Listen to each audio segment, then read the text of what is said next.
Hello, everybody. We're back again, Yes. as usual, for our daily chat show. Available every day on YouTube. It's just us talking about ridiculous things. The world according to Maxine. Yeah, it's more like me. The world according to crap. yeah. Yeah, if they only knew how much I deleted. Yeah, I delete the I'm telling best you, part. she deletes all the really good stuff. That's what you should do. Take up a campaign. Tell her to stop deleting the good stuff. You'd get hate mail. No, people love me.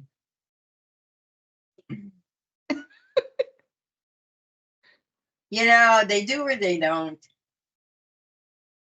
Well, I do enjoy my morning coffee with you, even if it's a little later than morning. Yeah, you've been late lately. Oh no, I was late. It was funny this morning. I turned it on at 9. If I'm awake, I'll turn it on at 9 o'clock in case you come on. And I was in there putting my hair up, and I could have sworn I heard you. And I looked out, and there was nobody there. It could have been me. Yeah.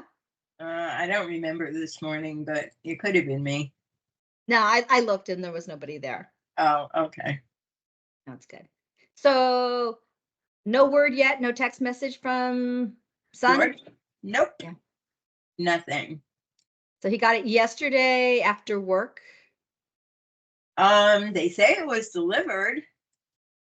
I addressed it to Dylan. It's for Dylan, and knowing Dylan, he opened it up. He went, "What is this?" And then he threw it down, and that was it. That was, yeah. Mom will find it when she's cleaning his room. And she'll say, "What is this?"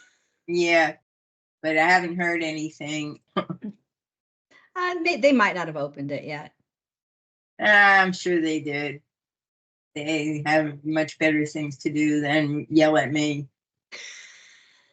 It's a good sign if they haven't called you. No, it's not a good sign. It's not a good sign? I don't think so. Did you get that cease and desist order?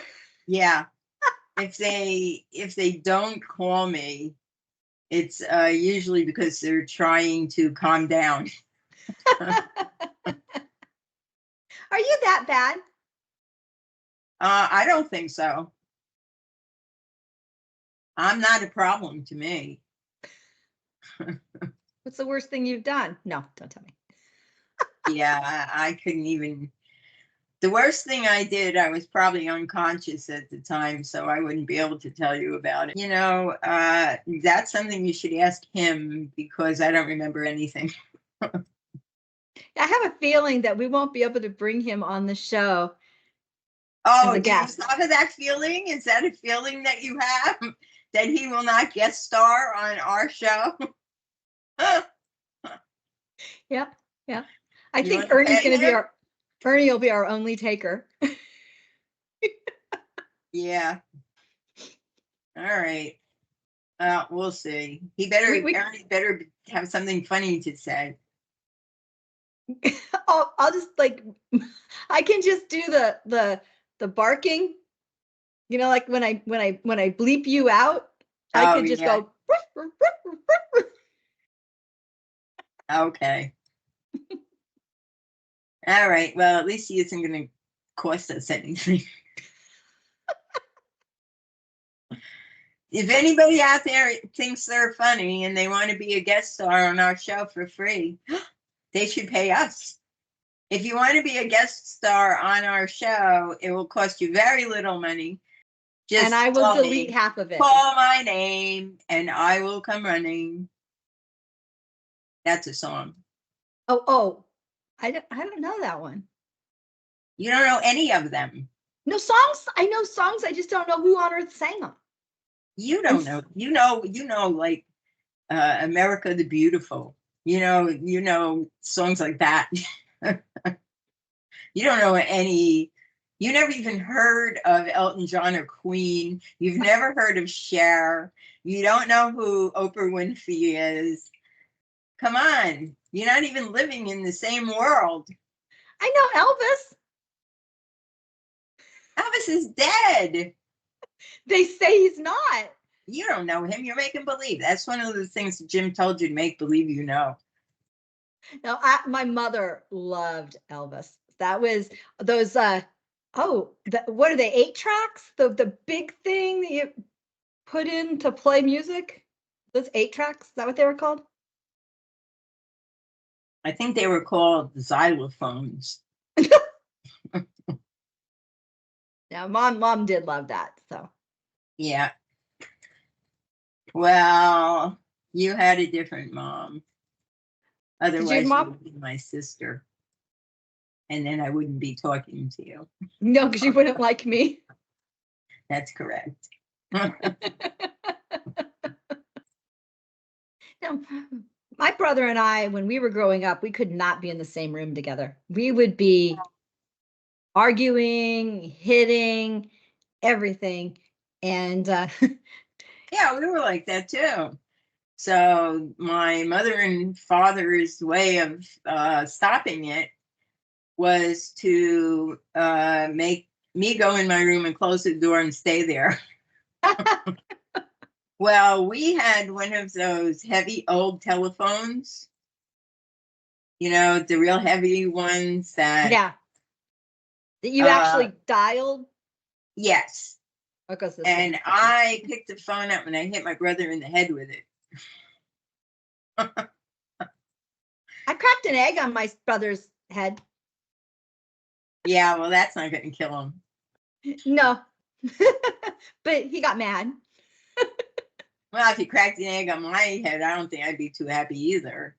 Well, I was trying to make breakfast and, it was my turn, not his. Yeah. Well, I just hit my brother because I didn't like him. So, and then he was my parents' really only child. So they were very upset that I did that. And they told me to go to my room and never come out. And yeah. I said, okay. And we kept it at that until I left 18 years later.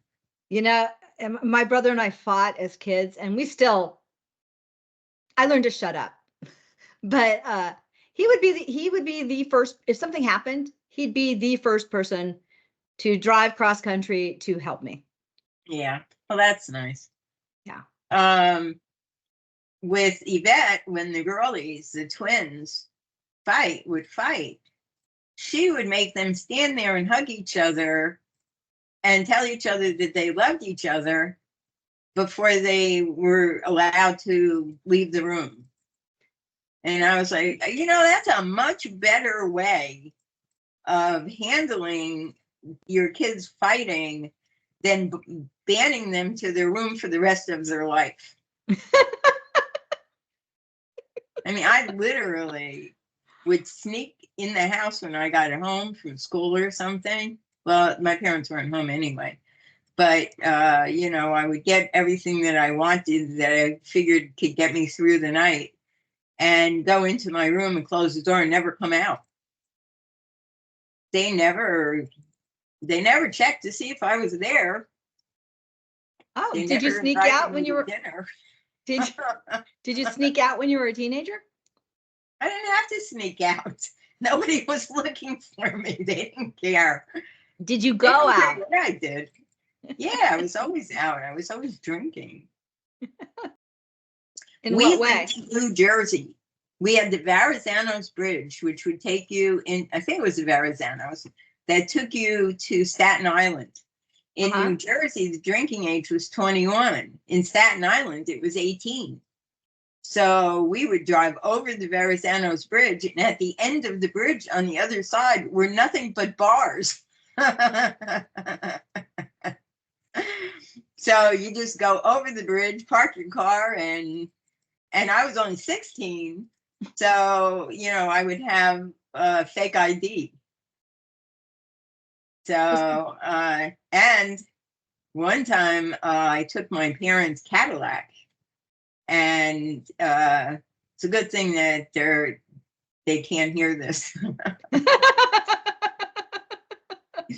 One day I took my parents' Cadillac because I guess they went somewhere in another car or something. And I drove it like on a Monday morning, Monday afternoon. I drove it to Staten Island and drank and yes. then drove home. And I was going about 50, 60 miles an hour, and there was a red light, and I didn't see it, and I smashed right into the guy in front of me. And I remember like barely getting the car home. The car was like, one of the tires was falling off, and the car was like wonking. And I remember pulling up to the house, and my parents were outside, and they were like, ready to like kill me, and I got out of the car and I said, "Oh my God, thank God I'm alive." And then I just went in the house and went in my room and said, "Oh my God, I'm never coming out." Yeah, they never actually knew what happened. And now they will never know. They never asked? No. Oh, I'm sure they asked, and I told them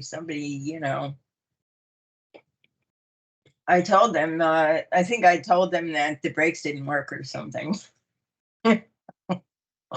Wasn't my fault. Sorry. It's only a car. Thank God I'm alive. That was a nice car, too. I remember that car. My father always bought Cadillac. So this one was burgundy, and in the back seat, they had wood snack tables that folded down from the back of the seat. And then it was a really nice car. Now that I think about it. Yeah. So anyway, that was that car. Here one day, gone the next. They got another one. So it didn't have snack tables. I mean, I just got into trouble all the time. I got in trouble in school constantly. They were constantly sending me home to change my clothes. I mean, and one day they called me in and said, your skirt is too short and your skirt is too tight, and, it's really ugly. I don't think they send you home for ugly. Yeah, sure they do. And it was. I made it. I made it in sewing class. We had sewing class. So I made this skirt, and it was a mess. But, it was something new to wear, so. But they told me I couldn't wear it to school anymore. I said, but I made it. And she was like, well, it's too short, it's too tight. You have to, leave it home. Learn to sew better. You never did. My first husband, for 1 year, for I think our anniversary, he gave me a sewing machine. I was like, what do you want me to do with that? It's not like I ever sew anything, nor did I ever ask for a sewing machine. That's like giving me, a vacuum cleaner for our anniversary. Did you ever use it? Sewing machine? No. What was I going to use it for? If I needed something sewn, I just went and hired somebody to sew it. At least it would get done well. But I mean, a sewing machine is not like you open it up and you sew something with it. You open it up, you have to do something to the bobbin, you have to put the right thread in, you have to thread it, you have to put it on the thing. Then when you put the materials through it, then it all gets all bunched up, and then you break the needle, and then, you know, I mean, really, in the end, there's no reason, because you wind up with nothing that's usable. And you have a sewing machine that's half broken that you now have to get all new parts for. I have to YouTube mine every time to remember how to do it. Yeah, Like, I'm not doing that. it's like, I know there's a quick way to thread this. How do you do it? Which way does the bobbin go when you wind it? Yeah, every time. Never can figure it out. Well, that's a problem. You know, I sewed in sewing class, and after they sent me home and made me take my clothes off, uh, that was the end of my sewing career. Which actually, my girlfriend, my best friend, is a clothing designer. She makes, you know, custom clothes. Oh, cool. So, yeah, she makes like gowns. She makes a lot of gowns and things. Did she make Uh, your did she make your wedding dress? no, you know, that's funny because after my second wedding, I don't remember how this came about, but for some reason she owed me um, a dress. So we said the next time I get married, she would make my wedding dress. I never had a wedding dress. Ah, So I said the next time, you know, you can make my dress. Because I wouldn't wear a wedding gown ever. Um, and no. of course, she's very lucky and I'm not. And that's why I never got married again. Because she didn't want to make the dress. So she put a nookie on me. I got my wedding dress from China online. You know, I got on Amazon, and they do you measure, and they do a custom thing. It was Oh really a yeah. prom dress. It was like $130, and I'm glad I ordered it early because I didn't know they have like this month-long holiday that they don't do anything, I guess, and so it took I'm gonna longer to go get it. there. Yeah, I'm yeah. gonna go and during their months-long holiday and get a job. Where I are have you? nothing. I'm here. I have nothing. I was looking for something to show you for show and tell. Uh, when I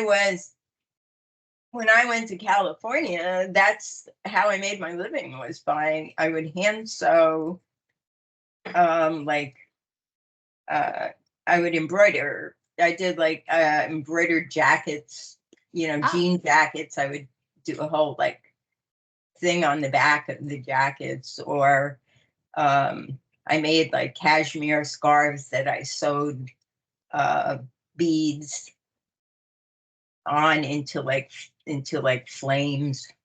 ah. Yeah. So you know, that type of stuff. And I sold everything. So people would buy anything. So that was what I did for a living. Oh, really? So you worked for yourself?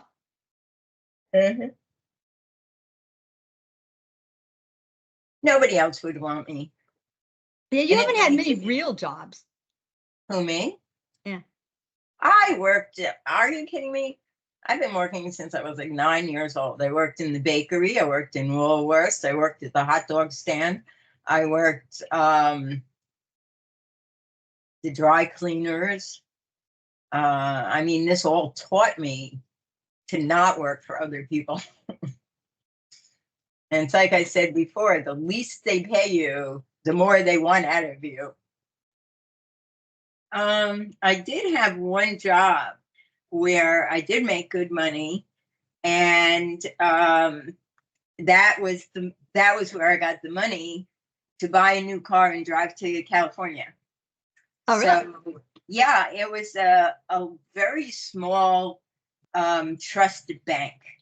It was a bank, but not for anybody. It was only for wealthy people who had trust Oh, funds.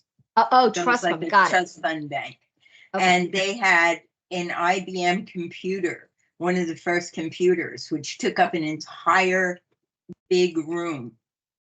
And I didn't know anything about computers.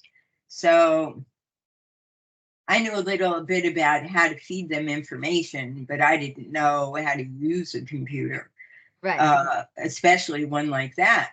So I went in to apply for the job, and he's showing me the computer. And he says to me, would you know what to do with this, if there was a problem with the computer? And I looked down, and there's a little sticker on the computer. And it Uh-huh. says, if you have any problems with this computer, call this number and we will come and fix it. So he said, would you know what to do? And I said, yeah. And he goes, you'd be able to fix it? And I said, sure. So they hired me. And then, But you knew nothing. no, I didn't know anything. And I was in this refrigerated room with this huge computer all by myself. So I used to just lay around and do things. And if the computer broke, I would just call the number and the guy would come right away and he'd fix the computer and leave. Nobody knew. And if they came in, to see what I was up to, I would always be laying on the floor. Like I was looking at something under the computer. They thought I was amazing. So to this day, I wouldn't know how to use that computer. Like I said, I know how to feed it cards, but that thing was humongous. And I don't know how anybody, if they didn't work for IBM, how they would know how to use that thing. So, so I stayed there. I made good money. I was the only person that they could find who knew how to, or they thought knew how to fix the computer. I don't know why nobody else saw that sticker. I mean, they didn't even need to hire anybody. All they needed to do was call every time the thing broke, which is what I did. That's how I made all my money. Did they ever find out? No, they never found out. And Why'd you leave the job? Because I got enough money to buy a new car and I left. Oh, okay. Yeah. Okay. So, it worked out well. Yeah, it's called work smart, not hard. That's correct. They told, it's right there. Any problem with this computer, call us and we will come. And they did. So I did know how to fix the computer. I called them. Yeah, that was a great job. But I really wanted to get out of there. Also, it was a very wealthy little tiny town. Well, I guess it wasn't a little tiny town, but it was mansions, so you really didn't see, the people. And I kept getting speeding tickets, going there. There was always cops at the same place, and they always caught me. So why did you continue to speed in that same space? Well, I didn't. I quit my job and I went to California. And in California, I became a professional hippie, and that worked out well. And that was fun until it wasn't. It's a good thing I left. So I really missed the whole thing about, with my father. My father, at one point, he bought a candy store that was right next to the high school that we always went to. It was a luncheonette. It was like a luncheonette candy store. He bought that, and then he opened the other store where he got all that merchandise and sold it. So I missed everything, And as soon as I left, they built a swimming pool in the house. And I guess they didn't want me, in their pool. You wouldn't have used it anyway. It wasn't in your room. That's true. I could have jumped out of the window, though, and I would have gone right into the pool. So that was my big job. Well, I'm going to have to ask you more questions when I need you to do something. Make sure you really know how to do it. Like what? I am going to, from now on, make sure anything we do has a sticker on it with a number to call. That's a good idea. Make sure it's Yeah. your phone number, because that's who I call. All right, Maxine. I got stuff to do. Oh, okay. I can write books.